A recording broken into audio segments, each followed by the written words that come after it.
सिया राम मैं सब जग जाने, करहु प्रणाम जोरी जुग पाने। मंगल भवन अमंगल हारी, द्रवहु सो दशरथ अजिर बिहारी। बोलो सियापति रामचंद्र भगवान की जय। तो हमारा प्रसंग चल रहा था कि राम की कथा का क्या महत्व है।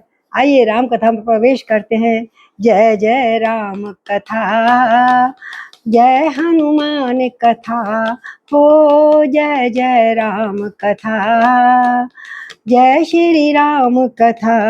जिसे श्रवण कर मिट जाती है जन्म जन्म की व्यथा। जय जय राम कथा, जय श्री राम कथा। तुलसीदास बाबा कहते हैं और राम कथा से क्या क्या लाभ होते हैं। समन पाप संताप शोक के, समन पाप संताप शोक के, प्रिय पालक परलोक लोक के, प्रिय पालक परलोक लोक के। काम क्रोध कलिमल करिगन के, काम क्रोध कलिमल करिगन के हरि सावक जन मन बन के हरि सावक जन मन बन के। अर्थात जब राम कथा कानों श्रवण की जाती है अथवा पठन किया जाता है तो संसार के सारे पाप और संताप जो और शोक शांत हो जाता है। समन पाप संताप शोक के, शोक से जो उत्पन्न संताप होता है या पाप हो जाता है वो सब शांत हो जाते हैं। प्रिय पालक परलोक लोक के, और लोक और परलोक दोनों ही भक्त का सुधर जाता है। तो कहते हैं काम क्रोध लोभ आदि छोटे छोटे जो हाथियों का झुंड है ना, ये जो हमारे अंदर बसा हुआ है और बाहर भी जहां तहां देखते हैं, तो उसके लिए ये राम कथा क्या है कि हरि सावक जन मन बन के, उस वन में विचरने वाले के लिए वो शेर के बच्चे हैं। हाथी तो शेर के बच्चे से भी डर जाता है ना, उसके पीछे भागते शिकार को। तो वहां काम क्रोध लोभ आदि छोटे छोटे हथनी के बच्चों के लिए ये शेर के बच्चों के समान है। जय जय राम कथा, जय श्री राम कथा।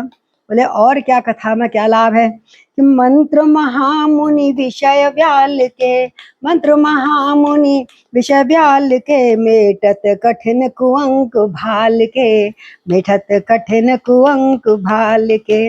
अभिमत दानी देव तरु से, अभिमत दानी देव तर से, सेवत सुलभ सुखद हरिहर से, सेवत सुलभ सुखद हरिहर से। सेवक मन मानस मराल से, सेवक मन मानस मराल के, पावन गंग तरंग माल के, पावक गंग तरंग माल के। आगे कहते हैं अभिमत दान, जो जिसको चाहिए होता है संकल्प करके जो राम कथा रामायण का मानस का पाठ करता है वो उसको प्राप्त होता है। देवतरु, देवतरु कौन? वही कल्प वृक्ष। कल कामद गाय आई थी ना, कामद गाय जिसके पास होती है उससे सब कुछ मिल जाता है। आज कह रहे हैं देवतरु वर से, और उस कल्प वृक्ष से जो देवताओं के लोक में रहता है, स्वर्ग में रहता है, उसके वर के समान ये जो कुछ मांगते हो प्रभु के पार कर देता है, प्रभु सबको देता है। और सेवत सुलभ सुखद हरिहर से, और जैसे शंकर भगवान विष्णु के सेवक हैं और इस प्रकार जो जैसे वो सेवा करते हैं ऐसे ही हमारे ये सब कुछ मानस देने वाली है। सेवत जो इनको ऐसी सेवा ऐसा सेवन करता है, इस रामायण के रसायन का ऐसे सेवन करता है जैसे कि भगवान शंकर विष्णु का करते हैं, तो ये सब कुछ प्रदान करने वाली है। और कहते हैं सेवक मन मानस मराल से, आहा। और जब सेवक वाला सेवा भाव आ जाती है ना मन में, सेवा ही सेवा है, पर प्रभु के मांगना कुछ नहीं, सेवा कर लूंगा प्रभु, तो मानस मराल के, तो इस मन रूपी सरोवर के, मतलब जो हमारा मान सरोवर है मानस रामचरित मानस, इस सरोवर के पवित्र गंग की तरंगा बन जाते हैं, वो भक्ति ही तरंग बन जाते हैं स्वयं, क्योंकि आनंद पूर्वक गाते हैं कि जय जय राम कथा, जय श्री राम कथा। रामचरित राकेश कर, सरस सुखद सब काहू, सज्जन कुमुद चकोर चित, हित विषय सी बड़ लाभ। कहते हैं बाबा कि रामचरितमानस जो है चंद्रमा की किरणों के समान है ना।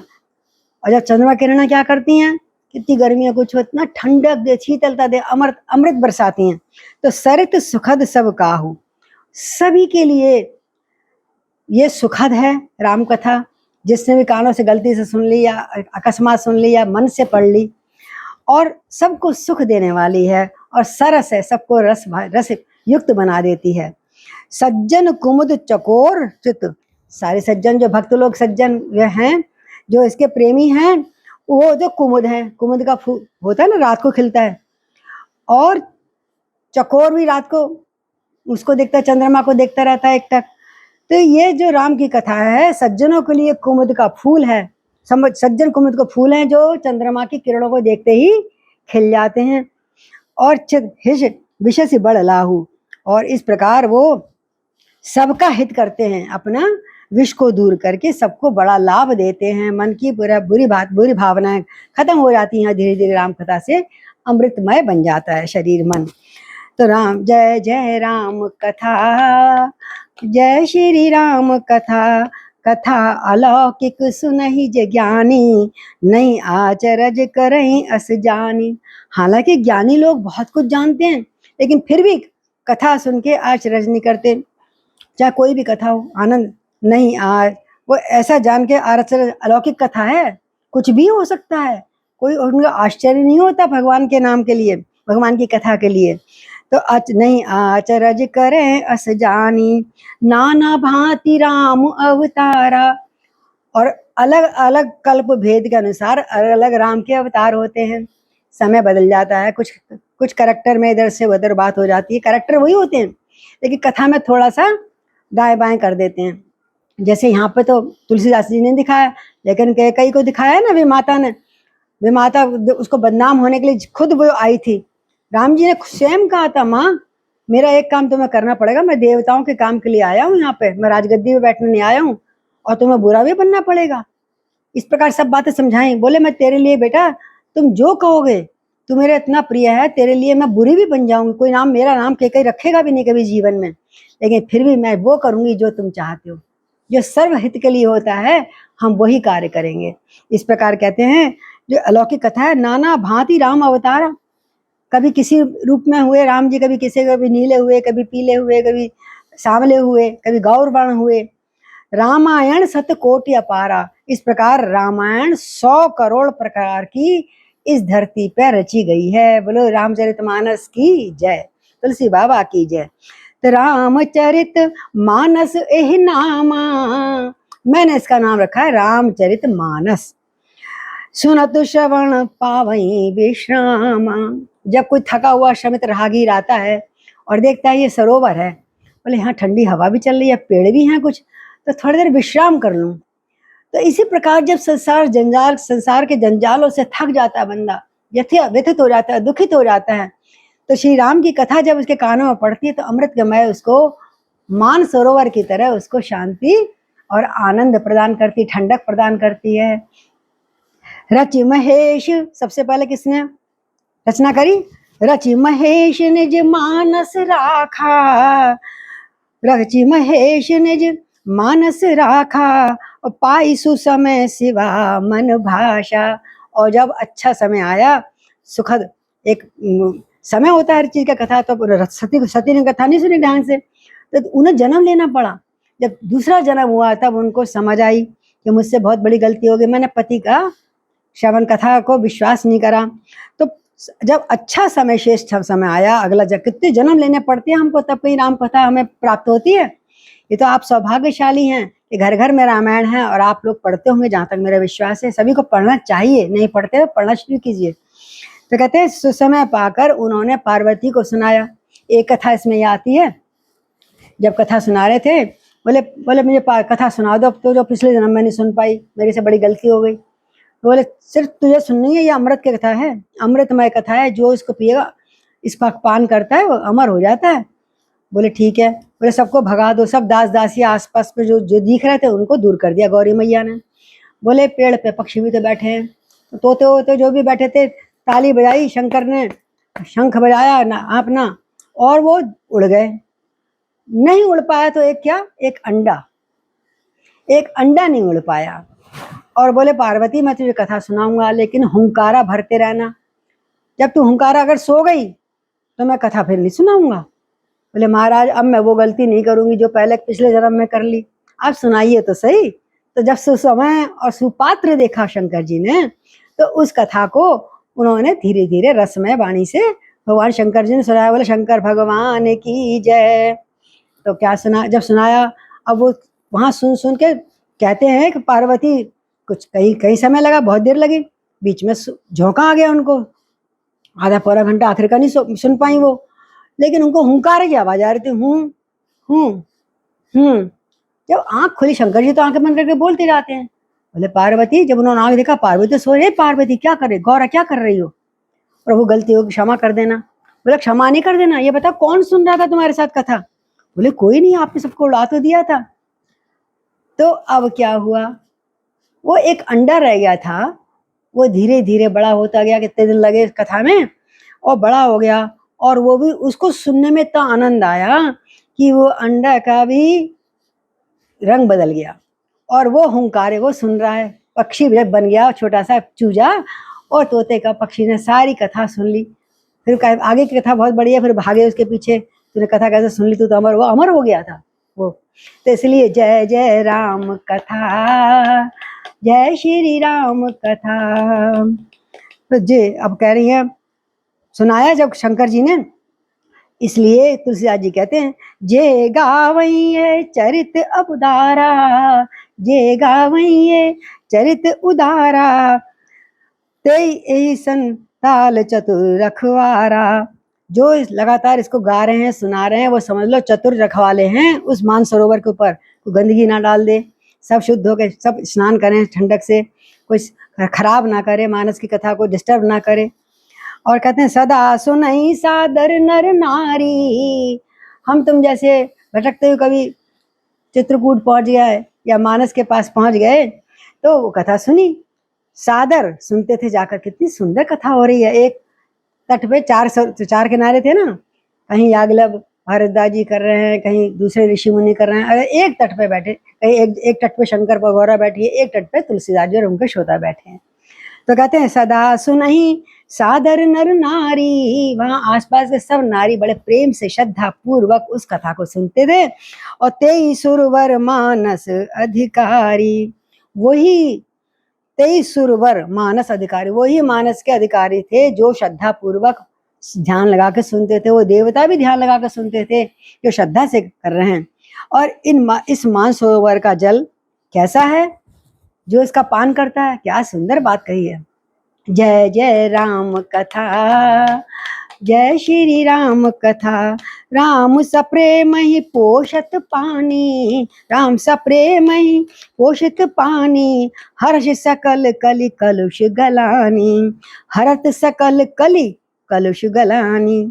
तो जो प्रेम पूर्वक इस मानस का जल का आचमन करता है या जल में डुबकी लगाता है, हरत सकल कलि कलुष गलानी, तो कलुष के जितने भी पाप है, कलुष है, गलानी है, जो मन में जो बुरे विचार आते हैं, वो सब का हरण हो जाता है। बोले श्री राम कथा की जय। और काम क्रोध मद मोहन सावन, विमल विवेक विराग बढ़ावन। और क्या होता है, कथा सुनकर आनंद आता है ना, कथा में सब भूल जाता है, घर क्या है, गृहस्थी क्या है, क्रोध किस पे है, कौन मेरा कौन तेरा, तुझ में राम मुझ में राम सब में राम समाया, कौन है अपना कौन पराया। तो कहते हैं कामनाएं सारी खत्म हो जाती है, क्रोध शांत हो जाता है, मद मोह नसावन। ये कथा का श्रवण का क्या फल है, कितना फल बताया राम कथा का तुलसीदास जी ने शुरू में बालकांड में। और विमल विवेक विराग बढ़ावन, विमल बुद्धि देता है, निर्मल मत मन सोई वही भावा। विमल विवेक हो जाता है, हमारी बुद्धि बहुत पवित्र हो जाती है, स्वच्छ हो जाती है, सीधा रास्ता दिखता है, क्या करना क्या नहीं करना। और वैराग्य को बढ़ाता है, विवेक को बुद्धि में विवेक जगाता है और वैराग्य बढ़ाता है। तो इसलिए भोलेनाथ जी कहते हैं तात सुनऊ सादर मन लाई, तुलसीदास जी कहते हैं तात सुनऊ सादर मन लाई, कहूँ राम की कथा सुहाई, कहूँ राम की कथा सुहाई। महामोहमयी शेषु विशाला, महामोहमयी शेषु विशाला, और राम कथा कालिका विशाला। देखो महिषासुर की कथा आपने सुनी है देवी में, तो कितना वो समझ लो महामोह है। महिषासुर रूपी महामोह जो बहुत विशाल था, खत्म ही नहीं होता मोह कभी, उसके लिए ये राम कथा कालिका माई की तरह है कि उसको भी मार कर उसको भी उद्धार कर दिया। तो जो कथा सुनता है तो महिषासुर का महामोह, किसी को भी छोटा मोटा मोह तो होता रहता है, लेकिन महामोह रूपी महिषासुर को कालिका बनकर कथा उसको नष्ट कर देती है। हमारे मोह माया को, और हमारे निर्मल मन जन सोई मोहि पावा, और फिर निर्मल मन जब हो जाता है, आनंद आने लगता है अंदर, तो भगवान की कथा सबको अच्छा लगता है। तो राम कथा शशि किरण समाना, राम की कथा कैसी है? ठंडक देने वाली, चंद्रमा की किरणों के समान है राम की कथा। हे देवी, तो संत चकोर करई जेहि पाना, और जो संत सज्जन लोग हैं वो चकोर बनकर उसका पान करते हैं। क्या सुंदर है राम कथा। शशि किरण समाना, शशि किरण दो तरह के लाभ देती है, एक तो अमृत बरसाती सब औषधियों पे, दूसरा ठंडक देती है। इसी प्रकार राम कथा जहाँ होती है, तन मन बुद्धि चित्त सब बहुत विश्राम पा जाता है और आनंदमय होता है। संत चकोर करहि जेहि पाना, और चकोर बनकर, जैसे चकोर सिर्फ चंद्रमा की ओर देखता है और कहीं नहीं देखता, उसी की तरफ मुंह करके बैठा रहता चोंच खोल के, उसी प्रकार संत रूपी चकोर जो है उस रस का पान करते हैं। जय जय राम कथा, जय श्री राम कथा, हो जय जय राम कथा, जय श्री राम कथा।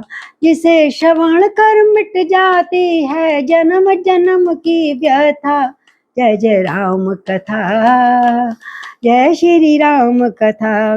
बोलो सियापति रामचंद्र भगवान की जय। सिया राम मैं सब जग जानी, और करहूँ प्रणाम जोरे जुग पानी। आज हम यहीं पे कथा का विश्राम करते हैं, और कल अभी राम कथा की महिमा और भी है, इसका तीसरा भाग भी सुनाया जाएगा। बोलो सियापति रामचंद्र भगवान की जय।